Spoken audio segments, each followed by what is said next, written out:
Hello, everybody. Long time no see. For those of you who don't know who I am, my name's Animinga, and I read stories, or fanfics if you will. And I have been absent for about a year or so. And I'm very, very sorry about that. I wish I had a more clear schedule so that I could work on videos, but the school year and other things would not allow it. And I know you guys want to just skip to the story. And if that's the case, here's where the story begins, and you can skip to that part if you'd like. I just wanted to take the time to address my subscribers. And I wanted to say thank you so much. Because this channel, in my absence, has gone from 315 to 388 subscribers. I can't thank you enough. And all the comments have made my day. Every single one of them. And I'm sorry that some of you cried. Heck, when I first read the stories, I cried myself. And it makes me so happy. So thank you very much.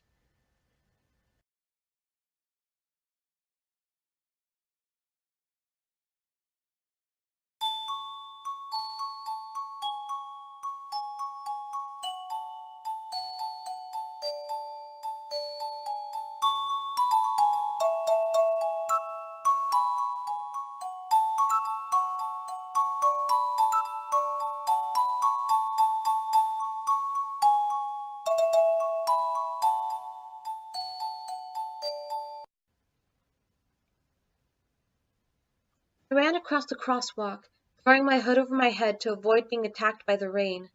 I tried to make a beeline to the nearest bus stop until I was stopped in my tracks by a car flying past me, a book being chucked out the window, landing in a puddle. I tried shouting to get the driver's attention, just in case that this was an accident, but by the time I looked up, the car was long gone. Naturally, I was curious about the book, so I walked over and picked it up, brushing the grime off the cover. It read, Hamilton, A History of the $10 Founding Father. Unfortunately, the only thing I could make out of the author's name was L.I. The rest of the name had been ripped off, as if someone tried to hide it. I carefully placed the book into my bag as not to damage it any further, and continued my trek home. I quickly closed the door to my apartment, happy to be finally out of the rain. I slung my jacket onto its hanger and threw myself onto my sofa, sighing in content. I was about to close my eyes and try to go to sleep, but then I remembered the book. Sitting up, I pulled the book out of my bag and opened it. Suddenly, a bright white light filled the room. However, it was gone as soon as it came. Opening my eyes and looking down at the book, I realized that all the pages were blank, every single one of them. Panic began to rise within me. I was about to call my friend Eris when I heard a loud crash from my bedroom. I grabbed the kitchen knife and began creeping towards the noise. I reached the door and opened it as quietly as possible to see a freckled man with long curly brown hair and hazel eyes looking around in a panic. "Who are you, and why are you in my bedroom?" I shouted, pointing the knife at him. He raised his hands in surrender. I don't know. I was shot in battle and appeared here," he replied, fear evident in his voice. "Battle?" I asked, easing the grip on my knife. He seemed like he had no clue what happened. "Yes.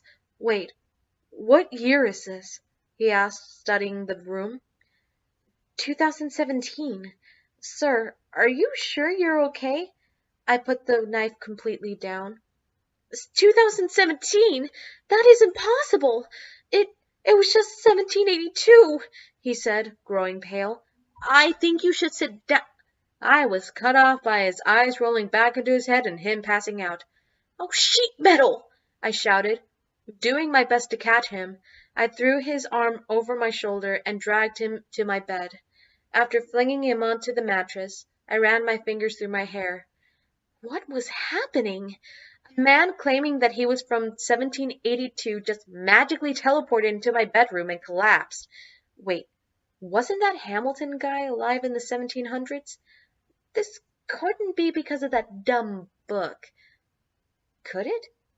Suddenly, I heard another voice from downstairs. It was another guy calling out to see if anyone was there. Whatever this was, it couldn't be good. I ran my hand over my face and hurried down the stairs.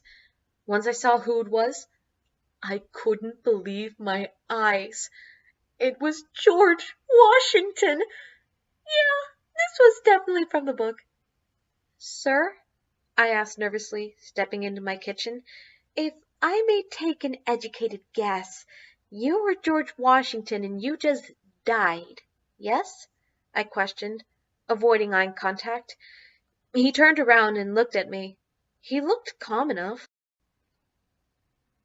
Yes. May I ask who you might be? He asked. I finally gained the courage to make eye contact, and man, was he intimidating. He seemed kind, but then he stared down at me like a general would to his soldiers. It makes sense, I suppose. My name's Nominee Lee, and you are in 2017, I replied. I don't know how this happened, but there is a man who just appeared here as well. However, he passed out before I could catch his name. He has long, curly brown hair, freckles, and hazel eyes. He was wearing one of your uniforms, so I'm assuming that he's one of your soldiers. He said he died in 1782. John Lawrence? He asked in disbelief. He is one of my soldiers. May I see him? His calm stature cracking just for a second. Of course. He's upstairs, second room to the left. Would you like anything to drink? Water? Some coffee? I asked, desperately trying to be polite, as he was our first president after all. Just water, please, and thank you, Miss Nominee. He picked up my hand and he kissed my knuckles, then rushed up the stairs. I couldn't help but blush at the action. I grabbed 2 water bottles out of the fridge. Then I remembered that he was about 280 years old, so he probably wouldn't know what Aquafina was. Therefore, I poured the bottles into 2 glasses. I took the glasses upstairs and peeked into my bedroom to see George sitting in a chair next to my bed, murmuring something under his breath. I knocked on the open door, gaining George's attention. Oh, thank you, Miss Nominee, he said gratefully. He accepted the water and took a sip. I pulled another chair from my desk and sat across from him. You're taking this surprisingly well, I commented, setting the other glass next to John for him to drink once he wakes up. How are you not in this massive panic? I mean, you're almost 200 years in the future. It takes a lot of practice. I mean, I was a general after all. I'm used to masking my emotions from my soldiers. Admittedly, I am afraid. But I have confidence that you will take care of us. You seem like a kind woman, he confessed, smiling at me. Why, thank you. You're not so bad yourself, Mr. Washington, I replied, a grin spreading across my face. Oh, call me George, please. I looked down to see John coming too. He tried sitting up, but I pushed him back down. Take it easy, Mr. Lawrence. You just passed out, and your friend George Washington joined us while you were gone, I spoke softly. Are you all right? I am. This is just a little difficult to process, John replied, giving me a sheepish smile. That's understandable. Here, I got you some water. I handed the glass to him. He thanked me, drinking the whole glass. Miss, I'm afraid I never got your name, he said, looking up at me. My name's Nominee Lee, I replied, holding out my hand for him to shake, which he gladly took. It's a pleasure to meet you, Miss Nominee. Then suddenly there was another crash from the laundry room.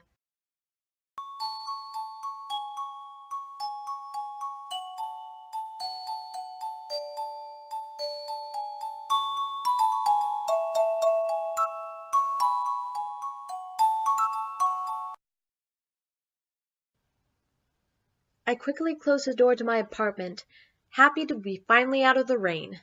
I slung my jacket onto its hanger and threw myself onto my sofa, sighing, "Can you not?